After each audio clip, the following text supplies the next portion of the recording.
শুরু হতে যাচ্ছে জুন মাসের 1 তারিখ ভারতের প্রথম ওয়ার্ম আপ অর্থাৎ অনুশীলন ম্যাচ বাংলাদেশের সাথে।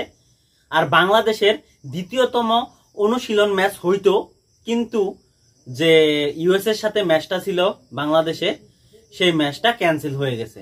তাই সেটা বাংলাদেশেরও প্রথম অনুশীলন ম্যাচ বিশ্বকাপের আগে ভারতের সঙ্গে।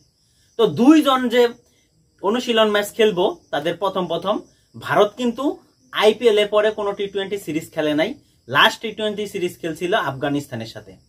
আর বাংলাদেশ কিন্তু টি-20 সিরিজ গত খেলেই যাচ্ছে। কিছুদিন আগে ইউএস এর সাথে টি-20 সিরিজ খেলছে, তার আগে শ্রীলঙ্কার সাথে টি-20 সিরিজ খেলছে। তো তাদের কিন্তু টি-20 সিরিজ খেলার অভিজ্ঞতাটা অনেক বেশি। কিন্তু এই জায়গায় যদি দেখি যে গত যে আমি দুইটা সিরিজ দেখতে যাই, তাহলে বাংলাদেশ কিন্তু ইউএস এর সাথে যে টি-20 সিরিজটা হয়েছে সেখানে কিন্তু 2-1 কিন্তু হারছে। যে ইউএসএ তার টি-20 র্যাঙ্কিং 19, সেই তার কাছে কিন্তু বাংলাদেশ কিন্তু হারছে। কিন্তু ভারত যে গত যে টি-20 সিরিজটা খেলছে আফগানিস্তানের সাথে, সেখানে কিন্তু সে 3-0-তে ভারত কিন্তু আফগানিস্তানের সাথে ম্যাচটা জিতছে।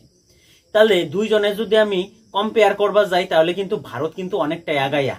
আর এই জায়গায় যদি বাংলাদেশ ভারতরে হারাবার পায়, তাহলে কিন্তু তাদের কনফিডেন্স লেভেল কিন্তু অনেকটা হাই হয়ে যাব। কারণ ইউএস এর সাথে তারা টি-20 সিরিজটা হাইরে কিন্তু অনেকটাই কনফিডেন্স লেভেল কিন্তু লো হয়ে গেছে।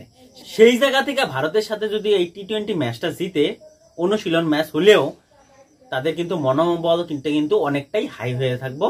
তারা কিন্তু লিগ স্টেজে যায় ভালো পারফরমেন্স দিতে পারবে। কিন্তু এই জায়গা থেকে বাংলাদেশ কি ভারতের সাথে জিততে পারবে? কারণ ভারতের যে বড় বড় প্লেয়ার আছে, রোহিত শর্মা, বিরাট কোহলি, হার্দিক পান্ডিয়া, সূর্যকুমার যাদব, সব টি-20 মানে স্পেশালিস্ট যারে কয়। আর এদিকে বোলিং এর দিকে বুমরা, অশ্বদীপ, চাহেল, তারপরে হচ্ছে কুলদীপ যাদব, একের পর এক বোলিং।